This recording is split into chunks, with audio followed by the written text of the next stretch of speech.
আমরা উনি আসামি, উনি হয়তো আমরা সে সমস্ত ভিডিও বার্তা করেছি, মানে পর্যালোচনা করেছি এবং আমরা এগুলো নিয়ে যেটা ফরেন্সিক করানো এটা আমরা করছি, প্রাথমিক কার্যকর করেছি।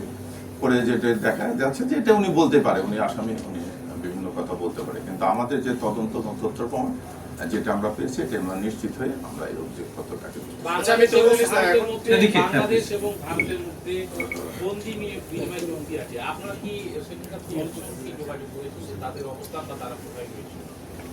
না, এগুলো এখন ইয়ের ব্যাপার। এটা ধরেন চার্জশিট হয়ে গেছে, এখন উনি অভিযোগ দাখিল করে আদালত তাকে অভিযুক্ত করার পর আপনারা জানেন যে চার্জ গঠন হবে। চার্জ গঠন হওয়ার পর এই প্রক্রিয়া যাওয়ার পর তারপরে আমরা নিশ্চিত হওয়ার পর তারপরে হয়তো এই করেসপন্ডেন্সগুলো করবে, এটা রাষ্ট্রীয় অন্য সংস্থা করবে। আবার যদি আমাদেরকে বলে অনুযায়ী তাহলে আমরা আসামিদের অবস্থান নিয়ে কি আপনারা কোনো কিছু এখনো পেয়েছেন কিনা, আপডেট কিছু আছে কিনা? কারণ সে দাবি করছে দুবাইতে, আবার ইন্ডিয়াতে কথা হচ্ছে, এই জায়গাটা এখনো কিন্তু খোলাসা হচ্ছে না। সে দাবি করতে পারে, সে অনেক কিছু দাবি করতে পারে।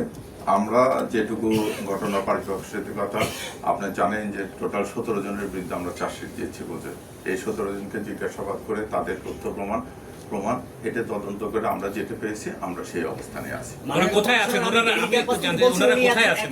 এদিকে জি অবস্থানটা কোথায়? ভাই একটা কথা শেষ করতে দেন।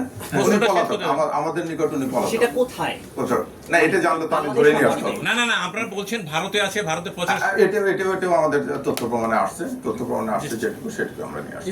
কিন্তু আপনারা ভাই টোটাল শফিক ভাই আপনার 17 জনের মধ্যে যে স্পেসিফিক বলবেন যে আপনারা অ্যারেস্ট করছেন টোটাল কতজনকে?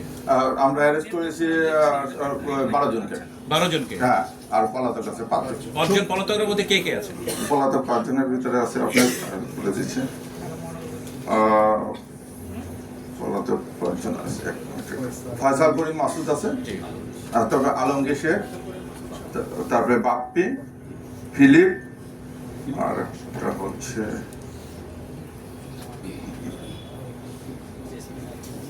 জেসমিন, বোন, ফয়সালের বোন জামাই, তারপরে যে বাপ্পি কোর্ট কমিশনার, ফিলিপ, আর একটা হচ্ছে কবির।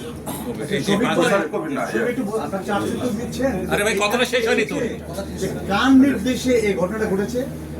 এখানে নির্দেশদাতা কে ছিল?